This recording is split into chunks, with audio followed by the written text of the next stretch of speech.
What's going on, guys? Today I'll be doing a review of the Title Classic USA Competition Boxing Headgear, so stay tuned. Uber up the styles like miles and shit, like 60s funky worms with waves and perms, just sending junky rhythms. Hey, what's up, guys? Carlo here, and today I'm going to be doing a review of the Title Classic USA Approved Competition Headgear. As you can see here, I got this in the blue color scheme. This is a full top and rear lace-up closure style headgear, which is approved for USA Boxing Amateur Competition. You can see the design of it is pretty standard. There's really nothing too crazy about this headgear. It's very simplistic in design. And this is the version with the cheek protectors. They also have a complete open face version without the cheek protectors if you desire that for competition. But the added cheek protectors for those of you that need that extra protection. They also offer this in several different colors. You can get them in red, black, blue, or white as well. And this headgear retails for $59. So about $60 gets you into this style of headgear. This is their synthetic version. They also make a full leather constructed version of this headgear, which I'm assuming probably weighs a little bit more because of the full leather that they use in this headgear. This one uses a synthetic material, which I can try to show you guys here in the light. You can see that it has a shine to it with kind of a grainy texture. The material I would really compare this to would be like the Rival RS100s or the Onyx gloves, where they use a synthetic material that's pretty durable. Again, I prefer leather just because if you take care of leather and you condition it properly, in my opinion, it lasts a lot longer. Sometimes with this kind of material over time, with a lot of sweating and a lot of impact on this material, it will start to crack. But the overall craftsmanship of the headgear is okay. You can see that the stitching along where they meet the crown of the headgear right here, you can see that they use that material where it meets the inner foam and soft liner. It's kind of exposed and open. I wish that they would have rolled that over just to kind of give it a more cleaner look, and so that nothing gets snagged on there. You can see that it uses these nylon loops right here, which are pretty durable, where the lace goes through for the crown of your head all the way to the back side of the headgear, and it has the nylon strap that goes all the way back to the nape of your neck. And then this lace-up closure on the back is really nice. I prefer the lace-up closures over the Velcro because you just get a more form-fitted feel with both the top closure and the rear. And the rear of the headgear has about an inch thick layer of foam padding. So just in case you get hit in the back of the head, at least you have some kind of impact absorption on the back of your head, which is the most delicate area of your head, especially if you take a shot back there. You can see it uses a good inch layer throughout the entire headgear. So I like how the foam is distributed evenly. You do have an open ear canal right here that has padding around the circumference of the ear canal, but here you can see it has the cut opening here. That way you can hear the referee's instruction, and you can talk to your coach in your corner and have a good open canal. That way you can communicate properly right there. But against about a thick inch, 1 inch thick layer of padding.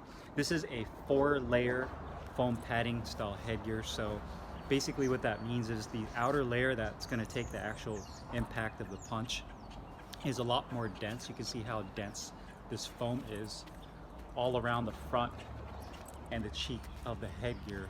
It's very dense. And then as you go more into the headgear, it softens up to where the area that is resting against your skin, or should I say the interior that rests against your face on the inside here, is a lot softer and more plush. So that way, once you put this on, the ergonomics of it really fits against your head. So I definitely like that. It does a really nice job of absorbing impact when you get punched on the forehead or in the cheeks. The main purpose of the headgear is to prevent cuts from any kind of clashes that you may have with your opponent, but also to absorb some of the impact, and this headgear does it very well. The other great thing about this headgear is how light it is, being that it's made out of this synthetic exterior shell and the interior cloth material isn't very thick. It gives you it gives you a nice lightweight feel. That's the best way to describe it. Now the actual fit of the headgear, putting it on, I've already adjusted this for my head, so just putting it on, it feels good. The proportions of the headgear feels really good as well. My line of sight and my peripheral vision is really good. I can see both left and right, horizontally and vertically. The cheek protectors rest right against my cheeks here. Putting this thing on, let me just go ahead and slide this on so you guys can see how it fits on my head. One thing I like to mention also is if you wear a fitted hat, I usually wear 7.5 size fitted hats. And if you watch my videos, you see I always wear that San Jose Sharks hat, which is my favorite hat, but it's about 7.5, and you can actually use a chart online that tells you the circumference of your head. If you don't have that, then that's fine. If you don't wear hats, that's fine. Just get yourself a measuring tape. You can measure around your head to find out the circumference of your head, if it's about 23 inches. And then from there, go on to Title's website, and they'll tell you what size headgear to get based on the circumference of your head. So there you have it. The headgear is on. My visibility is really good. The cheek protectors are right about here. It's definitely not going to prevent you from taking shots to the nose. As you can see from the side view here, I have a pretty big nose, but you know, if you get a straight on shot, you're definitely going to get hit in the nose, which is okay. That just lets you know that you need to keep your hands up or move your head.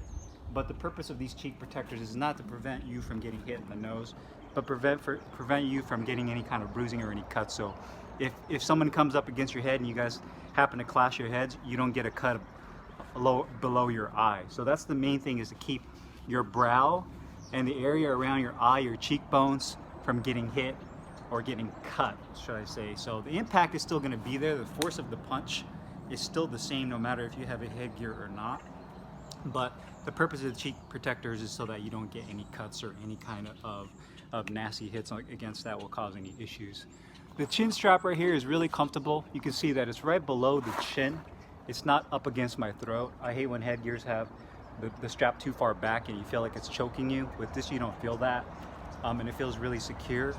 The other thing I like is the interior material that they use on the inside of the headgear is really soft and very lightweight and breathable. So it doesn't feel like it doesn't feel like it really like holds sweat when I'm sweating in it. It feels like it disperses the moisture pretty well. So the ear canal, as you can see, is lined up right here. You can actually see my earlobe. Hopefully you can see it in the video.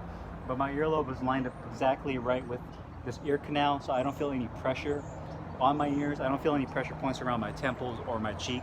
So it feels really comfortable. And just kind of rotating around, you can see the headgear itself fits really nice and ergonomic. So the ergonomics of this headgear is definitely on point, and it's very lightweight and comfortable. So for $59, 60 bucks, I think this is a really nice headgear, especially if you are getting into the amateur competitions, you're doing some smokers, and you want to wear headgear that you know you're going to be wearing if you take your boxing to a more competitive level. It's better to have a headgear that you know you're going to use during sparring, that you'll be using during the actual competition. So, hope you guys enjoyed this video. If you guys have any comments, make sure you guys leave them down below in the comments box. I'll put the link in the description box on where you can find this headgear. I'll see you guys next time. Thanks for watching.